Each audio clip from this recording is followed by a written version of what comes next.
la belle vie. Bonjour ou bonsoir plutôt, quelques petites lettres d'amour écrites par Victor Hugo à Adèle, évidemment dédiées à ma petite tigre. Samedi soir, janvier 1820. Quelques mots de toi, mon Adèle chérie, ont encore changé l'état de mon âme. Oui, tu peux tout sur moi. Et demain, je serai mort, que j'ignore si le doux son de ta voix, si la tendre pression de tes lèvres adorées, ne suffirait pas pour rappeler la vie dans mon corps. Combien ce soir je vais me coucher différent d'hier. Hier, Adèle, toute ma confiance dans l'avenir m'avait abandonné. Je ne croyais plus à ton amour. Hier, l'heure de ma mort aurait été la bienvenue.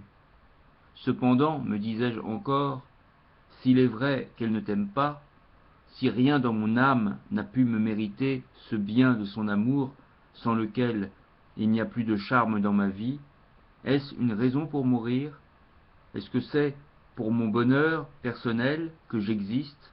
Oh non, tout mon être lui est dévoué, même malgré elle. Et de quel droit aurais-je osé prétendre à son amour? Suis-je donc plus qu'un ange ou qu'un dieu? Je l'aime, il est vrai, moi, je suis prêt à tout lui sacrifier avec joie, tout, jusqu'à l'espérance d'être aimé d'elle. Il n'y a pas de dévouement dont je ne sois capable pour elle, pour un de ses sourires, pour un de ses regards. Mais est-ce que je pourrais être autrement? Est-ce qu'elle n'est pas l'unique but de ma vie? Qu'elle me montre de l'indifférence, de la haine même, ce sera mon malheur, voilà tout. Qu'importe, si cela ne nuit pas à sa félicité. Oh oui, si elle ne peut m'aimer, je n'en dois accuser que moi. Mon devoir est de m'attacher à ses pas, d'environner son existence à la mienne, de lui servir de rempart contre les périls, de lui offrir ma tête pour marchepied, de me placer sans cesse entre elle et toutes les douleurs, sans réclamer de salaire, sans attendre de récompense. Trop heureux si elle daigne quelquefois jeter un regard de pitié sur son esclave et se souvenir de moi au moment du danger. Hélas, qu'elle me laisse jeter ma vie au-devant de tous ses désirs, de tous ses caprices, qu'elle me permette de baiser avec respect la trace adorée de ses pieds, qu'elle consente à appuyer sa marche sur moi dans les difficultés de l'existence, et j'aurai obtenu le seul bonheur auquel j'ai la présomption d'aspirer, parce que je suis prêt à tout lui immoler. Est-ce qu'elle me doit quelque reconnaissance? Est-ce sa faute si je l'aime? Faut-il qu'elle se croie pour cela contrainte de m'aimer? Non. Elle pourrait se jouer de mon dévouement, payer de haine mes services, repousser mon idolâtrie avec mépris, sans que j'eusse un moment le droit de me plaindre de cet ange, sans que je dusse cesser un instant de lui prodiguer tout ce qu'elle dédaignerait. Et quand chacune de mes journées aurait été marquée par un sacrifice pour elle, le jour de ma mort, je n'aurais encore rien acquitté de la dette infinie de mon être envers le sien.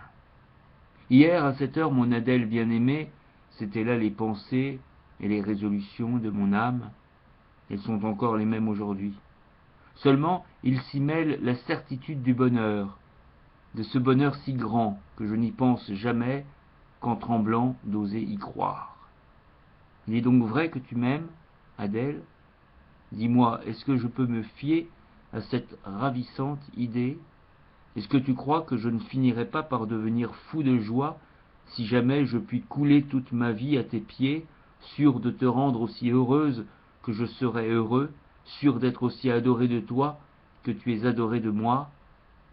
Oh, ta lettre m'a rendu le repos, tes paroles de ce soir m'ont rempli de bonheur.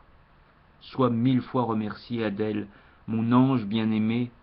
Je voudrais pouvoir me prosterner devant toi comme devant une divinité, que tu me rends heureux. Adieu, adieu, je vais passer une bien douce nuit, à rêver de toi. Dors bien et laisse ton mari te prendre les 12 baisers que tu lui as promis et tous ceux que tu ne lui as pas promis. 28 février, lundi. Je serais bien fâché, mon Adèle, de t'avoir rendu, ainsi que tu paraissais le désirer, hier au soir, cette lettre qui, malgré les cruelles réflexions qu'elle m'a fait faire, m'est devenue bien chère, puisqu'elle me prouve que tu m'aimes encore. C'est avec joie que j'avoue que tous les torts sont de mon côté, et c'est avec le plus sincère repentir que je te conjure de me les pardonner. Non, mon Adèle, ce n'est pas à moi qu'il est réservé de te punir et de quoi? Mais c'est à moi qu'il est réservé de te défendre et de te protéger. Informe-moi toujours de tout ce qui t'arrive, de tout ce que tu fais, et même de tout ce que tu penses. J'ai ici un petit reproche à te faire. Je sais que tu aimes les bals, tu m'as dit toi-même dernièrement que la valse était pour toi une tentation bien attrayante. Pourquoi donc as-tu refusé l'offre qui t'a été faite ces jours passés? Ne t'y trompe pas. Lorsque j'ai renoncé pour toi aux bals et aux soirées, c'était simplement de l'ennui que je m'épargnais. Ce n'était pas un sacrifice que je te faisais. Il n'y a de sacrifice à se priver d'une chose que lorsque la chose dont on se prive faisait éprouver du plaisir. Or, je n'ai de plaisir qu'à te voir ou à me trouver près de toi. Pour toi, du moment où la danse t'amuse, la privation d'un bal est un vrai sacrifice. Je suis très reconnaissant de ton intention, mais je ne saurais l'accepter. Je suis à la vérité excessivement jaloux, mais il serait trop peu généreux de ma part de t'enlever, par pure jalousie, à des plaisirs qui sont de ton âge, et qui seraient sans doute aussi des plaisirs pour moi, si tu ne me suffisais pas. Amuse-toi donc, va au bal, et au milieu de tout cela, ne m'oublie pas. Tu trouveras sans peine des jeunes gens plus aimables, plus galants, et surtout plus brillants que moi, mais j'ose dire que tu n'en trouveras pas dont la tendresse pour toi soit aussi pure et aussi désintéressée que la mienne.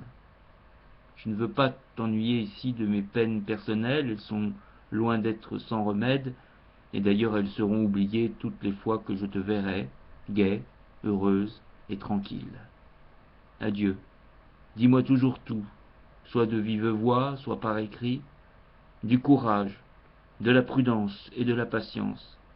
Prie le bon Dieu de m'accorder ces 3 qualités, ou plutôt les 2 dernières seulement, car tant que tu m'aimeras, la première ne me manquera pas. J'espère que cette lettre-ci ne te fera pas pleurer.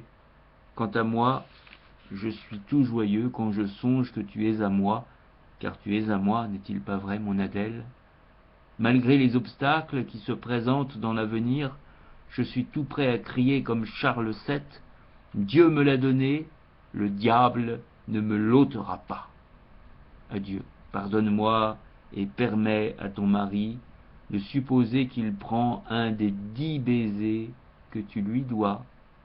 Ton fidèle Victor.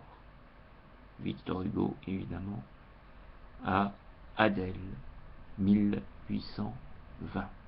C'était quelques petits poèmes de Cham à sa belle tigre.